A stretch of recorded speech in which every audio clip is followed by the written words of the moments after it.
Squid. Yeah, I love that. That's how you do it, son. Okay. Good evening. I'm Alfred Hitchcock. Just from Hollywood, California, Dominic Review Productions brings you classic entertainment in a modern world and in a vintage manner with the cast that's keeping the golden age of radio alive in Hollywood 1930s. With the voices of Dominique Breckenridge as Betty Gray, Jasmine Lofton as Rachel Ellis Hagan, Tamara Solomon as Pike Anderson, and Tony Ballard as Mason Davis. Hello, folks. I'm your host for this evening, Pike Anderson. I know. Why a name like Pike? Well, I'll tell you. Pike? That's right. We've got a show to do.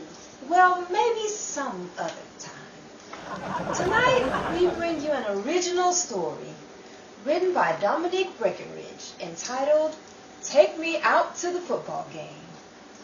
As you probably remember, with the Hagans, married life can be a bit like a bad joke gone wrong. On whose side? I believe it's safe in saying both. Well, that's the predicament we find our main characters in tonight. Tommy Sheffield, and his wife, played by myself, Margaret Sheffield. The Sheffields have been happily married for 7 years. Married, anyway. And like most married couples, when you hit a bump in the road, sometimes you turn to your girlfriends for advice. And if your girlfriend is anything like Cynthia Marlowe, played tonight by our Betty Gray, sister beware, because when a woman like Rachel Ellis Hagan's character, Anne Garrett, comes into focus with your husband in plain view, look out for fireworks. We begin our story tonight in the home of the Sheffields. We find Margaret hemming the curtains for the front living room window, dinner boiling over the stove, their children Candace and Ben playing cowboys and Indians, and now a knocking on the door. Uh-oh! I'm pretty sure the bird just flew out of his cage again. Ouch! Darn that needle! Ben! Candace! Pipe down! And stop shooting your brother with that pop pistol. We can't afford to take you to the doctor again. That football you threw through the James front window is still costing us. Who ever heard of imported glass anyway? I'm coming. Can't you see I'm draped in drapery? Yes? Telegram from Mr. Tommy Sheffield? Tommy, that's me. You're Tommy? Huh? Oh, no. That's my husband. Here, boy, I'll take the telegram. But my... Candace! But my... Not now! Candace, you've got 3 seconds to put that down. And I mean 3 seconds. Or that gun isn't going to be the only thing popping around here. Now, both of you, go up to your room and don't come down until I call you for dinner. I don't want to hear a sound out of either one of you until then. Honestly, you have to play Chief Indian to get a response from your kids. Now, what was I do? Oh, telegram. Who could be addressing a telegram to Thomas as Tommy? The only other person who's ever called? It couldn't be. It must be. But that's impossible. I could open it and find out. Then he'd say I'm going through his personal mail. Well, aren't you? Cynthia, how did you get in here? I let myself in. I was standing right behind the delivery boy.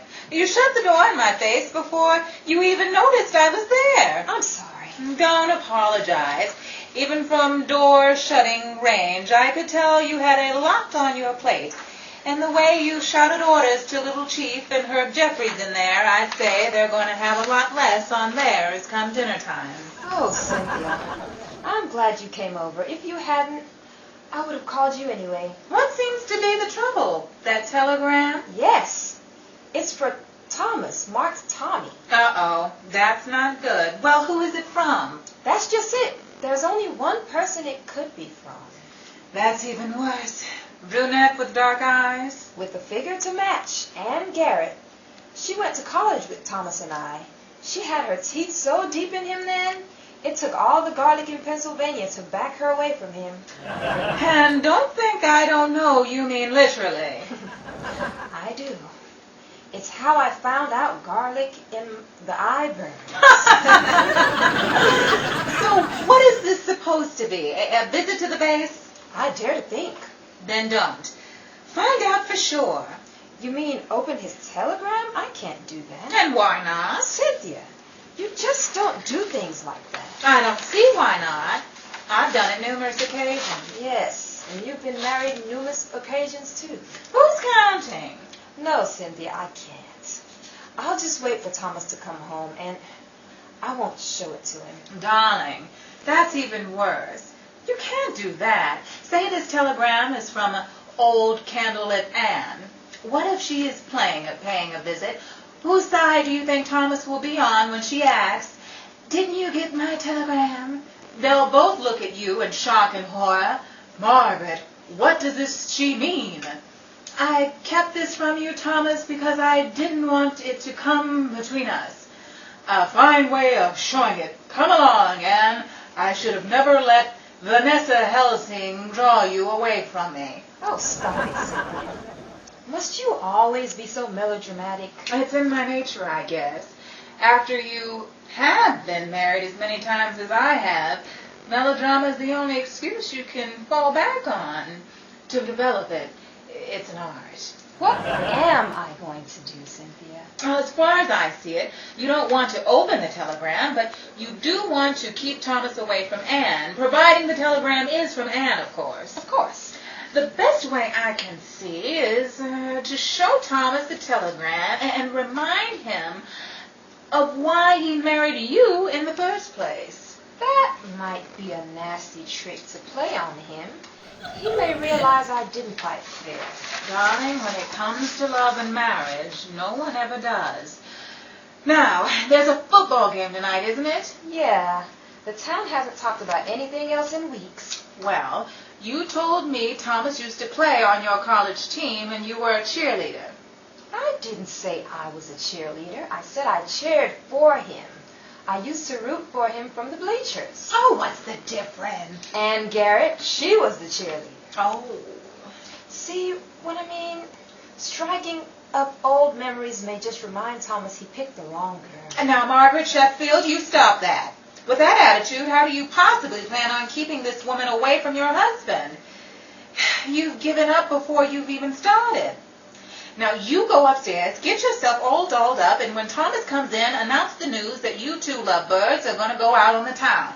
But what about the kids and my dinner? Honey, if that dinner you're referring to is that Chicago fire I smelled when I walked in here, I'd say your dinner burned a half an hour ago. Don't worry about a thing. Leave it to me.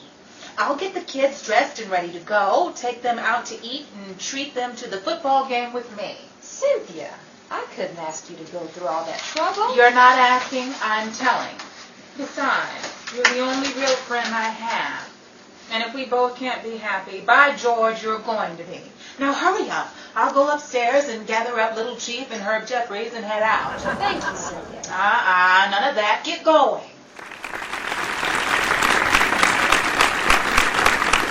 Out of all the places you want to be, you pick a football stadium to spend an evening? Isn't it romantic, Tom? In a word, no. You mean you'd rather be at home in front of the fireplace? Yes, with my pipe, paper, and coffee. Pipe, paper, and... oh, well, don't you remember, Tommy? You used to be out there and I used to be cheering for you. You? I didn't know you were a cheerleader. Thomas Sheffield, you know perfectly well I wasn't a... Tommy, don't you remember me cheering for you from the stands? Tommy? Margaret, it's 20 degrees below, and you want to sit out here in the cold and be cute? But, Tommy... And stop calling me Tommy. I haven't been called Tommy in over 7 years. 7 years. Do you remember when you let me wear your pin, Tommy? My pin? Now, Margaret, I told you that pin exploded on accident. I bought you a new blouse, didn't I? couldn't replace my pen. A lot you know, Thomas Sheffield. I'm not talking about your darn old fountain pen. I'm talking about your fraternity pen. My what? Margaret, what are you talking about? Oh, what's the use? You're not even trying. Margaret, you haven't been yourself all night. First you started with the let's go out to the football game in the freezing cold. Then it was cuddling up in a mob of people under a blanket in the stands. Next, baby talk. And now you're in a fit over a pen. Ann Garrett? You're Ann Garrett? And I'm the one who's not feeling all right? Not you, Margaret. Not me. You, I mean her. It's Ann Garrett. Hello, Tommy. Margaret, what's the matter with you? It looks like you were trying to slap Ann. Was I? No, it was a fly out here in the cold. Oh, it's you. Hello, Mag. I don't go by Mag, Ann. It's Margaret. Of course it is, Margaret. What brings you out here, Ann? Darn it, Margaret. Cynthia told you to get the telegram over with, and I haven't gave it to him yet. I still have it in my pocket. Maybe if I slip the telegram in his coat pocket. Margaret, watch the fly of the hand. Hand off the fly. What are you doing? Tommy, if I have to tell you, I'm not doing it right.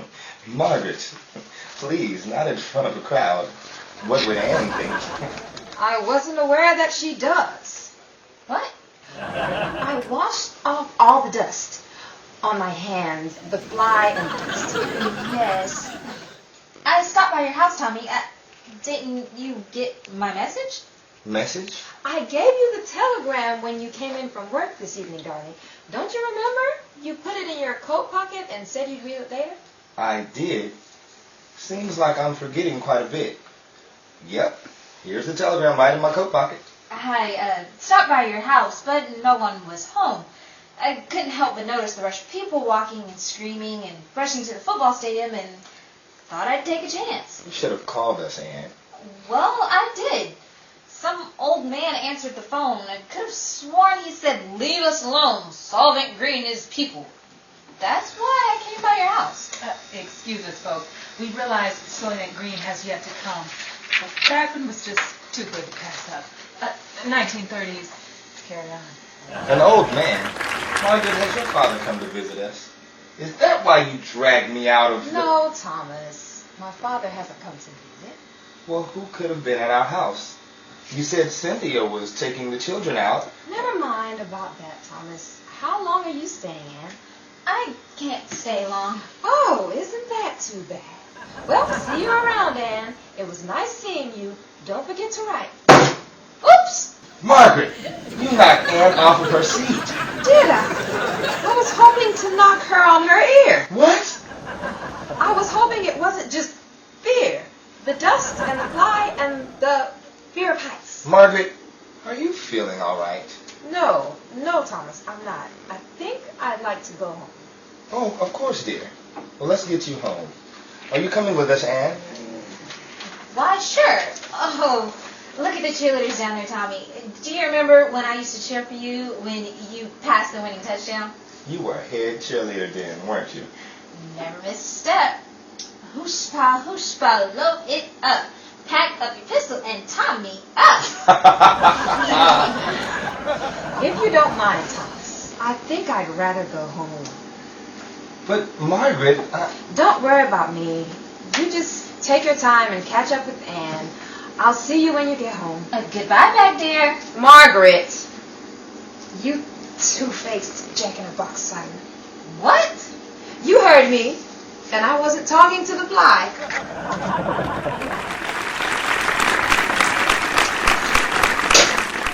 Margaret, is that you? Yes, it's me. Where on earth have you been? The game was over ages ago. I've just been walking. How are the children? They're fine. I, on the other hand, am 10 pounds heavier, 1 shoe lesser, exhausted and enjoyed every minute of it. I took the kids for an ice cream soda after the game. I hope you don't mind. No, of course not. Margaret, are you home yet? In here, Thomas. Margaret, where did you run off to? I didn't run. I just walked around the block a few times. Darling, your coat, there's... Anne? You're soaked in ice cream soda? I take it you met Anne. I sure did. Don't worry, she never saw it coming. Yes, some quack knocked over a double chocolate whipped cream hot fudge sundae right onto Anne's head. I saw her walking in the street and I told her she could come by our house to clean up. Why? Of course she can. Saw her in the street? You mean you weren't with her? No. Why would I have been with Anne? I took off after you when you said you weren't feeling well. I called and yelled and screamed, but you seemed not to hear me, so I then lost you in the crowd and I came home and you weren't here, so I went out to look for you. You mean you came to look for me? Well, sure I did. Well, what'd you think I'd do? I don't know. If you would excuse me, I'll show Anne where to wash up. Thanks, Cynthia. Yeah, thanks, Cynthia. If the explanation doesn't fit the story, just whistle. I know the soap and the eye routine, too. What does Cynthia mean? It's a long story. Oh, Tommy. Now, will you stop calling me that, Margaret? I've never liked that name. That's some name Anne and her gang gave me back in college. And if it's all the same to you, I like it when you call me Thomas. I try to keep anything associated with Anne in the past. But I thought, didn't you and Anne, the phone call, the telegram? Oh, that's what I wanted to tell you about. The telegram. It was from Gary Holden. I've just been named partner of the firm. You mean you got the position? That's wonderful. But what about Anne? What about Anne? You've asked about her all night. She was passing through town and figured she'd stop by before her train left. She was wanting to tell us that she's getting married and wanted to drop off the invitation personally. She said she left a message for me at the office from the train station. I must have been on my way home. So the whole time I've been... Oh, the imagination I've developed. Too many afternoon coffees with Cynthia, I gather. There's no one like her, though. Well, Anne can go back to the Gables. She's all cleaned up. Thanks for the hospitality, Margaret. I must be on my way. My train will be here in less than 10 minutes. That brings me to question one thing. Who could have answered the phone while we were all out? Who knows? It could have been some old man looking for a place to stay. Hey, I've heard that voice before. Good night, everybody.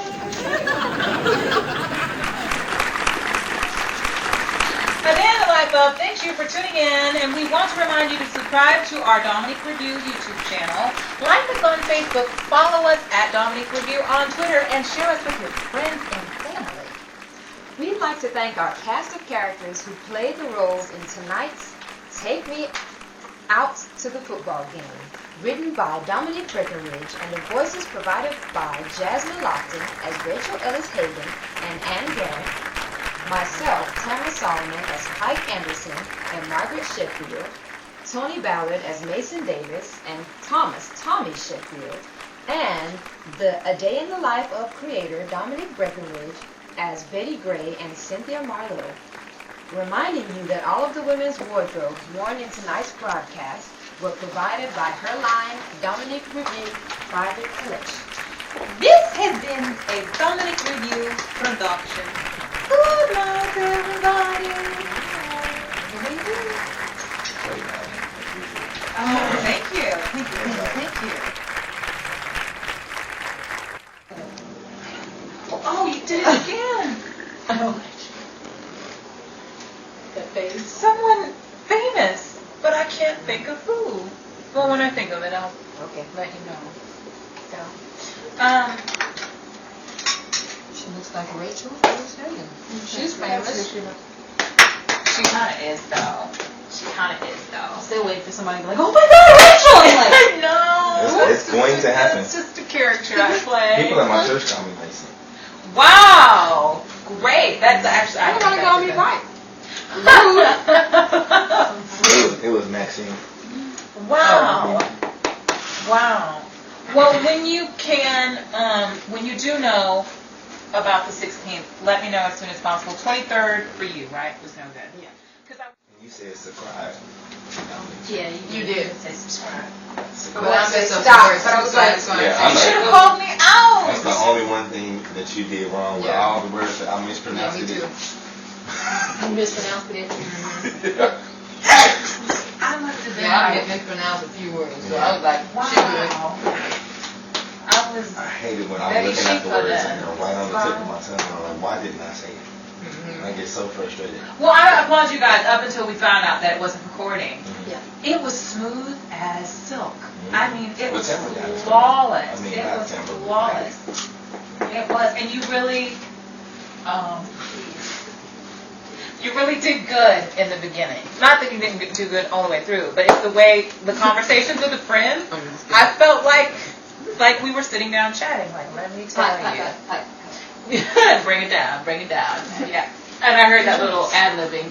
Calm down. Yeah. Pipe. Oh, you did. Yeah, she said pipe. Calm down. Just stop. I got excited. So that was good. Doing too much. Yes. What is this? Cardboard and paste?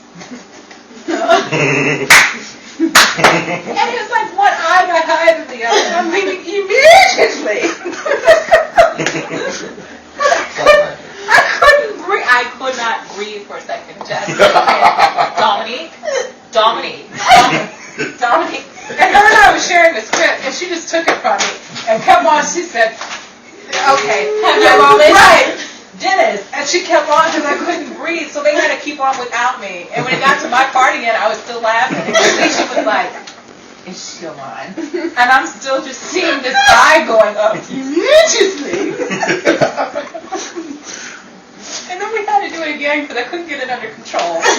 So we had to do it a second time, and Jasmine looked like I was a firecracker when he got to that point. I'm just waiting for her, and sure enough, there I went. I just did like that. I handed the script to her. Just take it because I cracked up. I don't know if anything will ever outdo that, but that was fun time. So I washed off all the dust on my. Oh, sorry. I thought you were. I'm agreeing with you. I'm sorry. Oh, Because you're trying to make it sound like. No, you're good. Yeah. Okay, say what?